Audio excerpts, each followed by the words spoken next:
Hello friends, welcome to my channel जहां हम सीखेंगे कॉमर्स एक बहुत ही मजेदार और आसान तरीके से।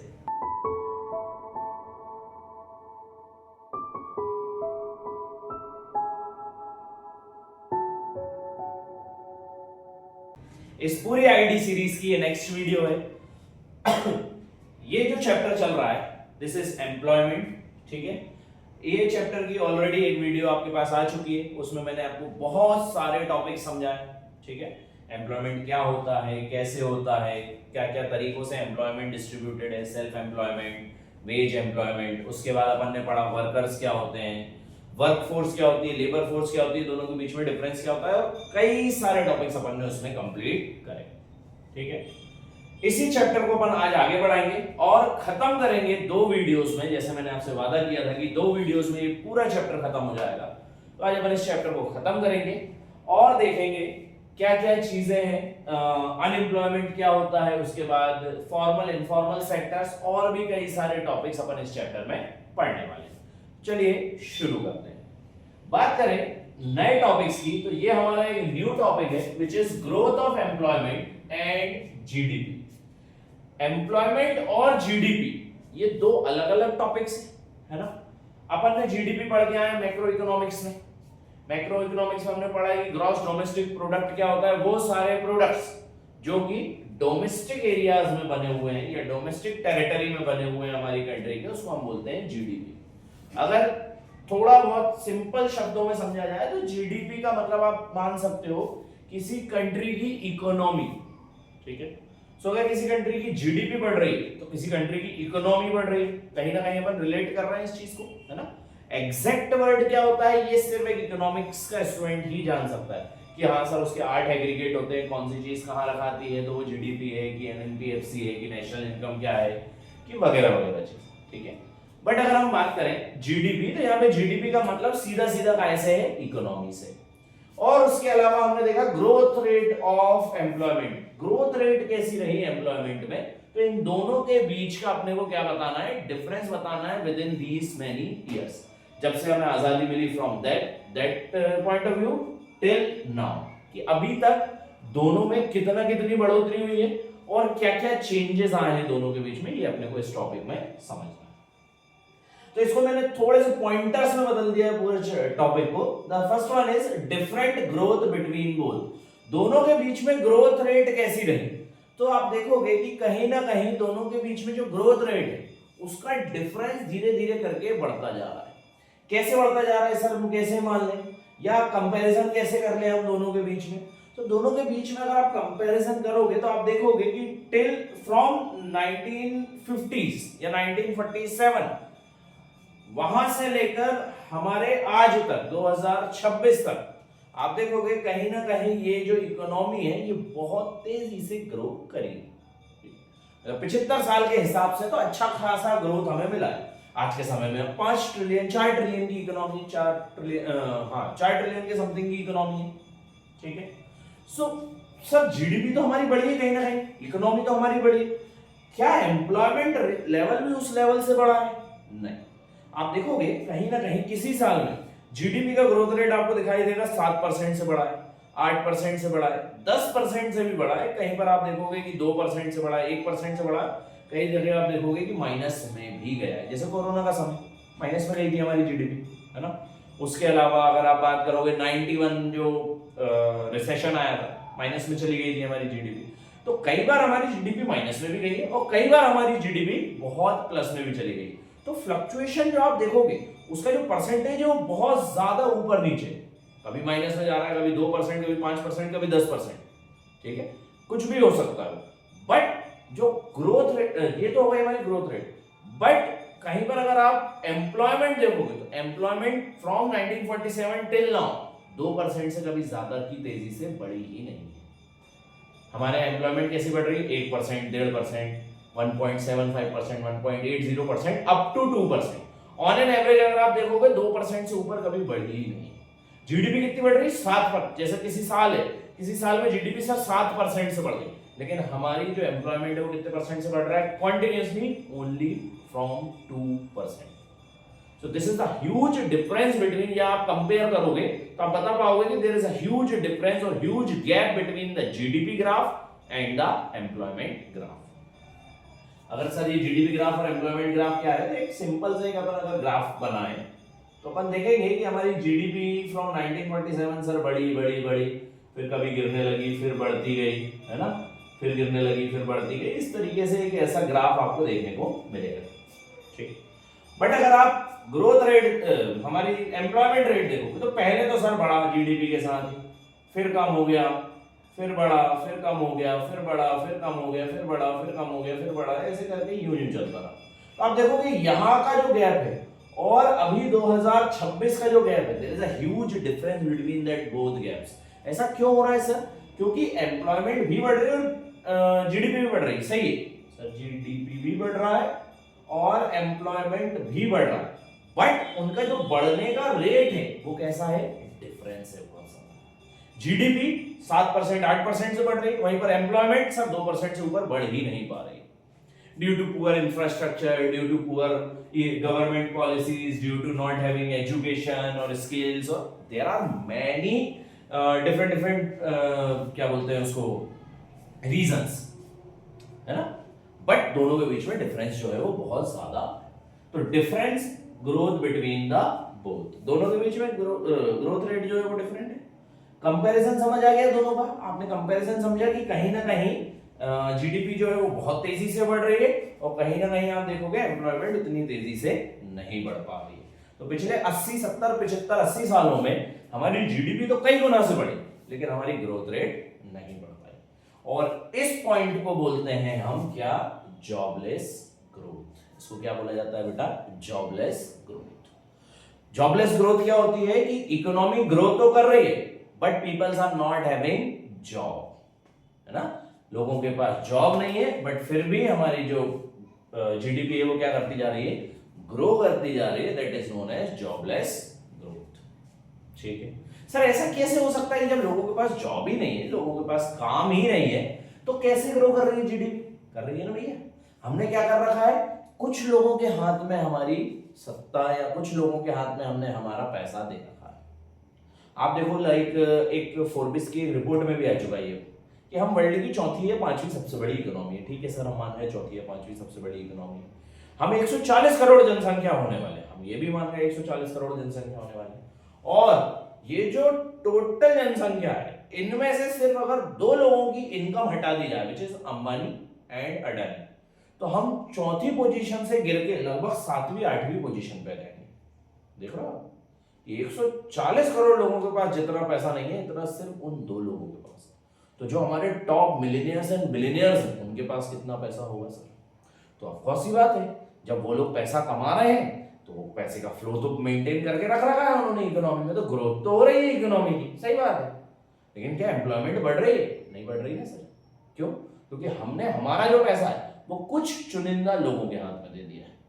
अगर इसको एक शॉर्ट में समझाऊं, ये बेसिकली ये चीज कहीं लिखी तो नहीं है, ये मेरे द्वारा बनाई गई है कि अगर आप देखोगे कि इंडिया में लगभग 90% जो वेल्थ है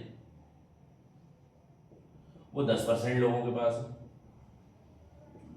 और 10% जो वेल्थ है वो 90% लोगों के पास है। ये हो रहा है, और ये जब तक रहेगा ये क्या कहलाएगा? Jobless growth. हम हो सकता है वर्ल्ड की पहली सबसे बड़ी इकोनॉमी बन जाए, कोई बड़ी बात नहीं, लेकिन अंदर की रियलिटी क्या है? That most of the peoples are not having the jobs. That is known as jobless growth. की इकोनॉमी ग्रो तो कर रही है लेकिन उनके पास जॉब्स नहीं है। आ गई बात समझ में? फिर आते हैं चैलेंजिंग स्ट्रक्चर ऑफ एम्प्लॉयमेंट। क्यों हुआ ऐसा? क्या चैलेंजिंग स्ट्रक्चर है एम्प्लॉयमेंट का? मैंने अभी बताया आपको। सबसे बड़ा challenging structure, people are not having proper education, they are not having proper skills, they are not having proper experience, they are not having proper knowledge about the job. जो job उनको करना है उनके पास उस चीज की स्किल्स ही नहीं है। स्किल्स नहीं है तो मजबूरन हम उनको जॉब नहीं दे पाते हैं। किसके पास स्किल्स है तो they are not having proper क्या बोलते हैं उसको, एजुकेशन।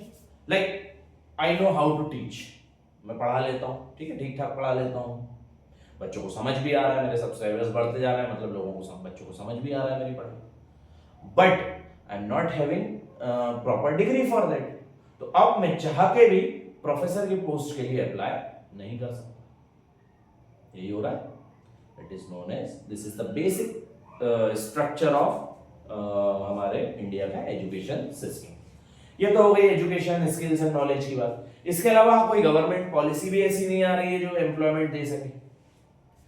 तीसरा, पॉपुलेशन ग्रोथ बहुत ज्यादा है। अब इतनी ज्यादा पॉपुलेशन को कैसे एम्प्लॉयमेंट हो गया।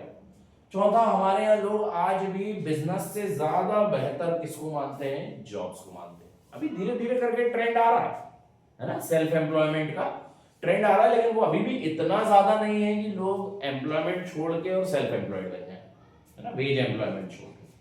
सो these are the challenges faced by the employment department in India. ये सारे चैलेंजेस है कि सर पॉपुलेशन बहुत ज्यादा है, लोगों का माइंडसेट नहीं है वैसा जॉब करने का, they want to become a slave, they don't want to become, और they are not able to become the क्या बोलते हैं उसको, मतलब वो मालिक नहीं बन सकते हैं ना, they can not be the owners, वो ओनर नहीं बनना चाहते, वो नौकरी बन के रहना चाहते हैं। इन लोगों का माइंडसेट है ऐसा। आज भी अगर आप देखो कि 11th और 12th में तो बहुत रेयरली आपको बच्चे ऐसे देखने को मिलेंगे जो आपसे ये बोल दें कि सर मुझे जॉब नहीं करनी, मेरे को कोई बिजनेस करना। बहुत रेयरली मिलते हैं, ऐसा नहीं है कि नहीं मिलते, रेयरली मिलते। And somebody wants to become CEO of a company. अरे तो तुम सीईओ तो भी तो किसी के अंडर में ही तो काम कर रहे हो ना भैया, है ना। You are not a self employed person, you are a employed, क्या बोलते हैं, वेज एम्प्लॉयड पर्सन। अब सीईओ जैसे आप बनोगे, वहां पर कंपटीशन कितना बढ़ता जाएगा, बढ़ेगा। जरूरी थोड़ी आपको ही मिले, कोई दूसरे को भी तो मिल सकता है, आपसे बेहतर कोई हुआ तो। So these are the challenging structure of employment.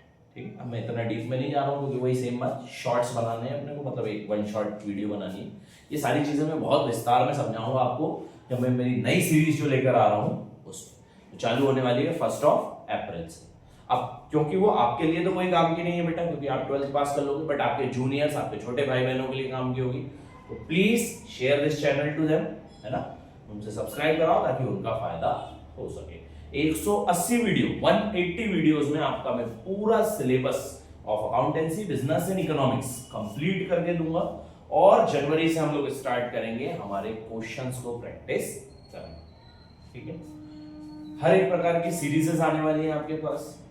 बिल्कुल जो आपका कोर सब्जेक्ट्स हैं उनको इतने आसान सिंप्लीफाइड तरीके से पढ़ाने वाला हूं उन्होंने 180 वीडियोस में, आपको लगेगा ही नहीं कि आपके बोर्ड्स आने वाले हैं। ठीक है, आप बहुत रिलैक्स करो। So please share this video.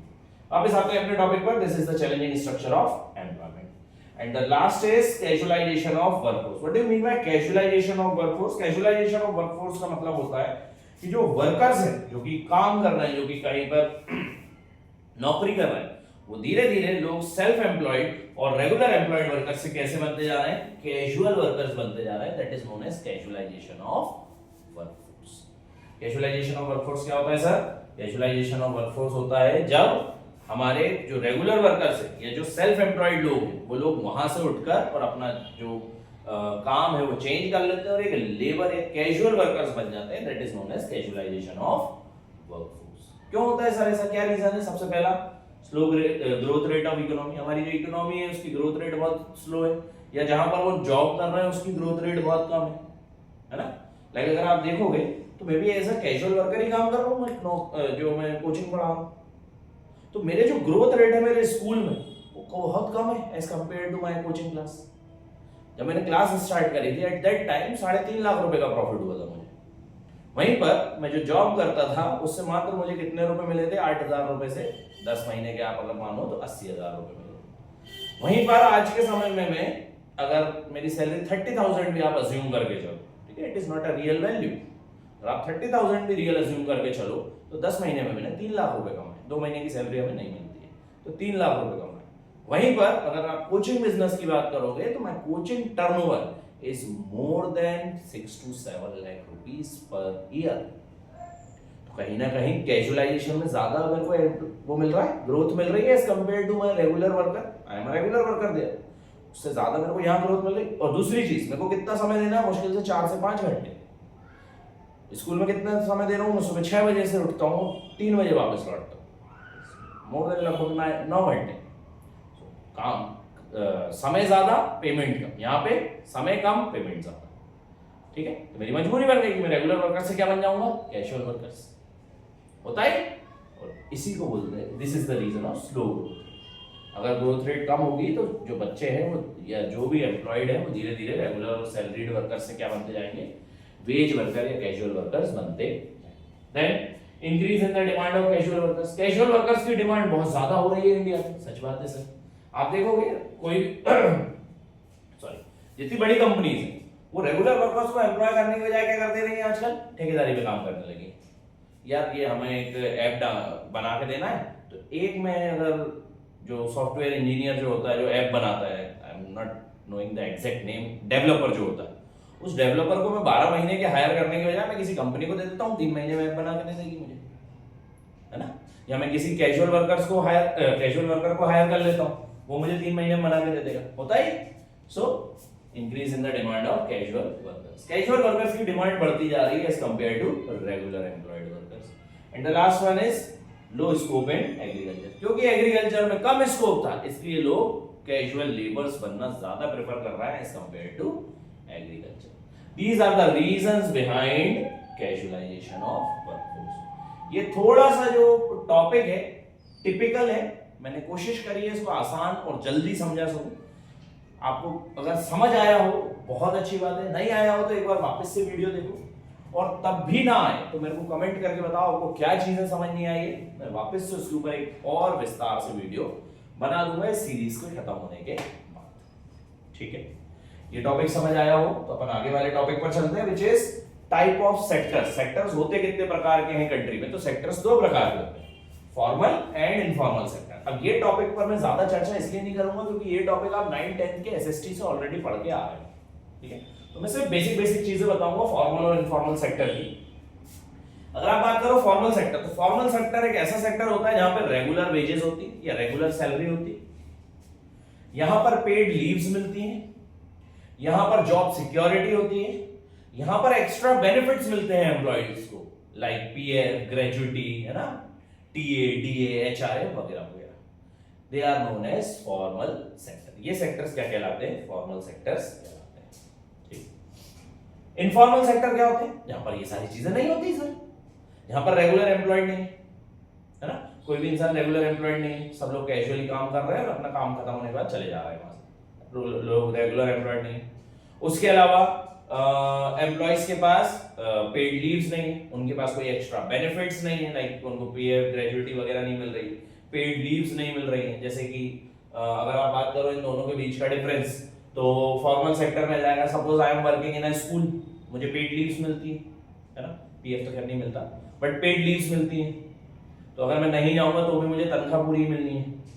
ये आप मान लो आपके घर में काम करने आने वाला वो जो नौकर होता है, जो तगाड़ी एक जगह से दूसरी जगह होता है, वो भाई वो जिस दिन आएगा उस दिन आप उसको दिहाड़ी दोगे, जिस दिन नहीं आएगा उस दिन नहीं दोगे, पेड लीव्स नहीं।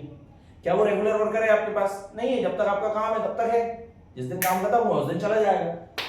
मैं कैसा हूँ, बच्चे आ रहे हैं तो मेरा काम है, तो मैं हुई हूँ, बच्चे नहीं आ रहे तो भी स्कूल ने मुझे रख रखा है ना, गर्मियों की छुट्टियां जो होती तब भी रखते हैं, ठीक है। This is known as formal and informal sector. तो फॉर्मल सेक्टर जहां पर ये सारे बेनिफिट्स हो, फॉर्मल सेक्टर जहां पर ये सारे बेनिफिट्स नहीं हो, इनफॉर्मल सेक्टर। कौन कौन से benefits? Job security, paid leaves, extra benefits, then क्या बोलते हैं, रेगुलर वर्क या regular salary and many more benefits are there. So ये था हमारा पूरा टॉपिक। अब इसके बाद एक और टॉपिक बचा हुआ है विच इज अनएम्प्लॉयमेंट। इस वाली वीडियो के साथ मैं इस पूरे चैप्टर को खत्म करने वाला हूं, जिसमें मैं आपको बताऊंगा अनएम्प्लॉयमेंट क्या होता है, अनएम्प्लॉयमेंट के कौन कौन से तरीके होते हैं, क्या क्या टाइप्स होते हैं, किस किस वजहों से अनएम्प्लॉयमेंट होती है, क्या रेमेडीज हैं, और गवर्नमेंट किस तरीके से पैसा खर्च कर रही है अनएम्प्लॉयमेंट को कम कराने के लिए। चलिए शुरू करते हैं।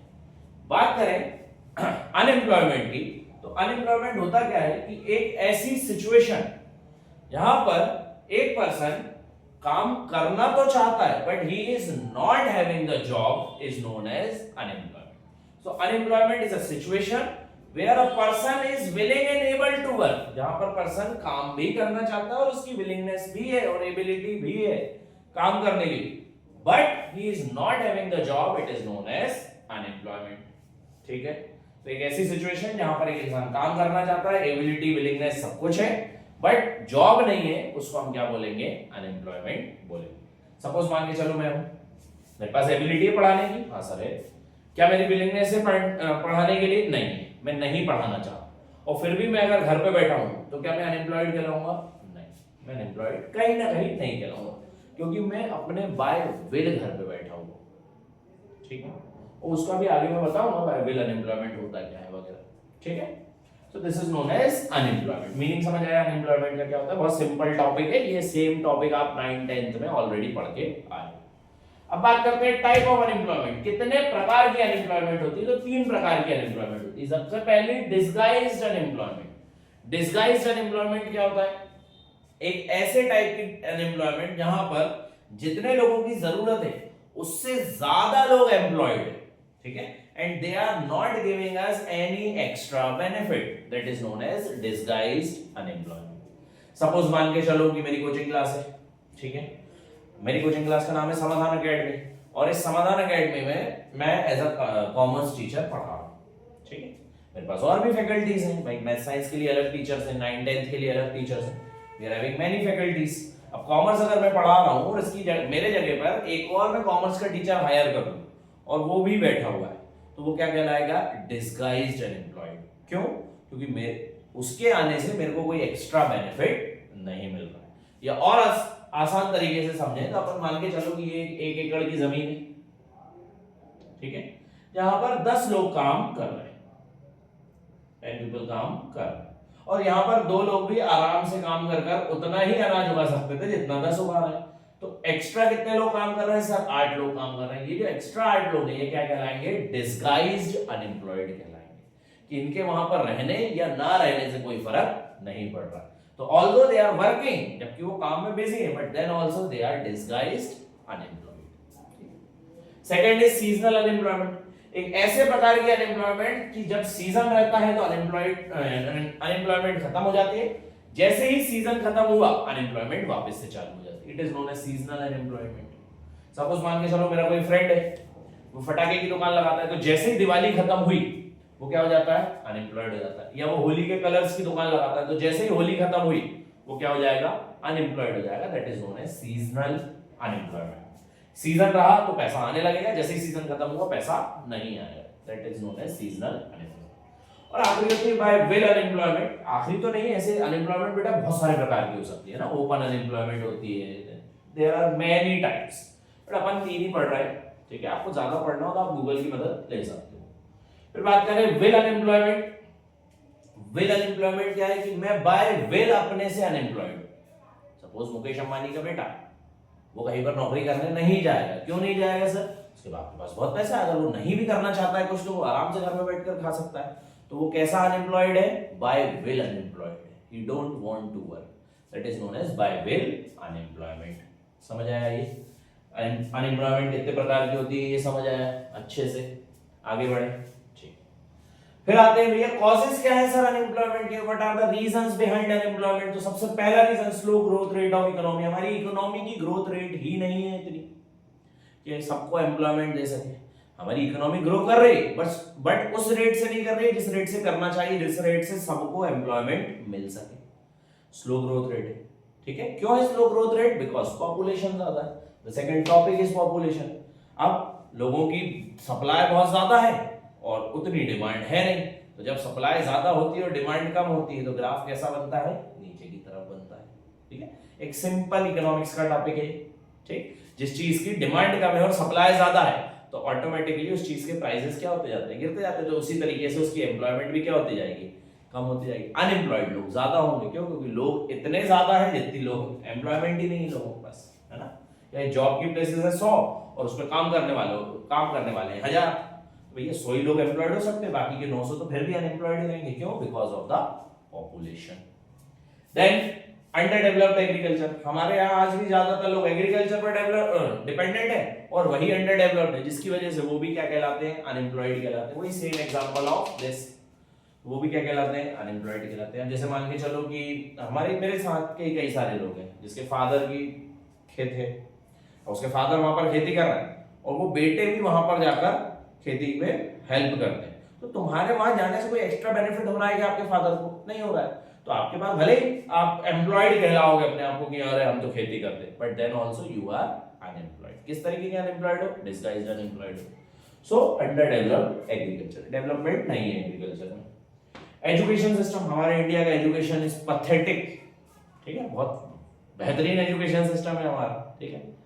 सो एजुकेशन सिस्टम हमारा कैसा है कि दे आर ओनली डिपेंडेंट। अच्छा, इसके ऊपर एक बहुत बड़ी वीडियो बन सकती है ना, ये एक डिबेटेबल कॉन्सेप्ट है, इसके लिए मैं अलग से वीडियो बनाऊंगा आपके लिए, एजुकेशन सिस्टम ऑफ इंडिया करके। सो हमारा एजुकेशन सिस्टम क्योंकि बहुत ज्यादा बेहतर नहीं है, जिसकी वजह से अनएम्प्लॉयमेंट ज्यादा है हमारे, ठीक।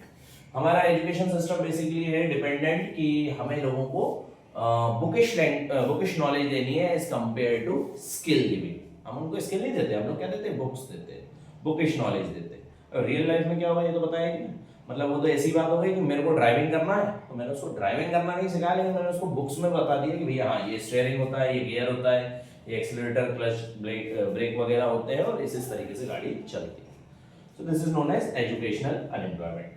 And the last is lack of resources, because we are not having the resources. हमारे यहाँ रिसोर्सेज नहीं है एम्प्लॉयड होने की, इसलिए भी हमारे यहाँ अनएम्प्लॉयमेंट बहुत वास्ट तरीके से फैला हुआ है, ठीक। So these are the causes behind unemployment, ये सारे कॉजेज हैं अनएम्प्लॉयमेंट के। इसके रेमेडीज क्या हो सकती है सर, ये कैसे सुधर सकती है अनएम्प्लॉयमेंट? तो इसका जस्ट उल्टा कर दो भाई, slow growth rate of economy था, एक्सेलरेट करा दो हमारी जीडीपी का ग्रोथ, कुछ ऐसी पॉलिसीज लाओ कि हमारी जीडीपी बहुत तेजी से बढ़ने लगे, है ना।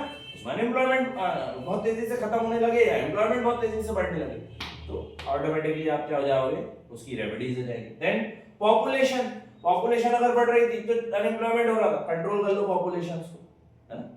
वन चाइल्ड पॉलिसी लेकर आया चाइना ने, ऐसी पॉलिसी हम भी लेकर आए, उसके जैसी कोई सी, ठीक है, नॉट वैसी लेकिन उसके जैसी मिलती जुलती कोई सी। तो ऑटोमेटिकली पॉपुलेशन कंट्रोल होगी, जो सप्लाई है वो थोड़ी सी कम होगी, तो ऑटोमेटिकली क्या जाएगा, इक्विलिब्रियम लेवल आ जाएगा, है ना। वही सेम इकोनॉमिक्स का टॉपिक पढ़ भी वही है। फिर अंडर डेवलप्ड एग्रीकल्चर, तो डेवलप करा दो भैया एग्रीकल्चर को, कहीं ना कहीं लोगों को जो कि फार्मर्स हैं, जो फार्मिंग से जुड़े हुए हैं, उनको कोई दूसरी एक्टिविटी में लेकर जाओ। अपन से पहले वाले चैप्टर में पढ़ के आए ना, देयर आर हॉर्टिकल्चर्स और फिश फार्मिंग और गोट फार्मिंग और शीप फार्मिंग और व्हाटएवर इट मे बी, है ना, कई सारे ऑप्शंस हो सकते हैं। तो that is known as development in agriculture. फिर एजुकेशन सेक्टर को स्ट्रेंथन किया जाए, एजुकेशन सेक्टर को कुछ इस तरीके से बनाया जाए कि वो स्किल्स प्रोवाइडिंग ज्यादा करे as compare to bookish language. And the last one is development of employment opportunities, ज्यादा से ज्यादा एम्प्लॉयमेंट अपॉर्चुनिटीज अगर गवर्नमेंट डेवलप करेगी तो ऑटोमेटिकली अनएम्प्लॉयमेंट खत्म हो जाएगा। समझ आया पूरा टॉपिक, अनएम्प्लॉयमेंट क्या होता है, टाइप कितने होते हैं, कॉजेस क्या है, रेमेडीज क्या है, पूरी चीजें समझ आई। अब आते हैं इस चैप्टर के लास्ट टॉपिक पर कि गवर्नमेंट क्या पॉलिसीज लेकर आई है अनएम्प्लॉयमेंट कम करने के लिए। तो ऐसे तो बहुत सारी पॉलिसीज है गवर्नमेंट की, हालांकि काम की कोई सी नहीं है क्योंकि अनएम्प्लॉयमेंट तो कम हो ही नहीं रही ना, तो हमारे हिसाब से तो कोई काम की नहीं, बट फिर भी अपन दो पढ़ लेते हैं इनमें से, है ना, कोई सवाल आ जाएगा तो हम कर देंगे। So the two policies which are given by government is MNREGA, Mahatma Gandhi employment guarantee act, ये 2005 में आया था। इसमें इस एक्ट के तहत हर एक इंसान को जो कि मनरेगा में रजिस्टर्ड है उसको 100 दिन का वर्क देना कंपलसरी है गवर्नमेंट के लिए, और अगर गवर्नमेंट नहीं दे पाती है उस वर्क को तो गवर्नमेंट 100 दिन का उनको wage free of cost provide करेगी।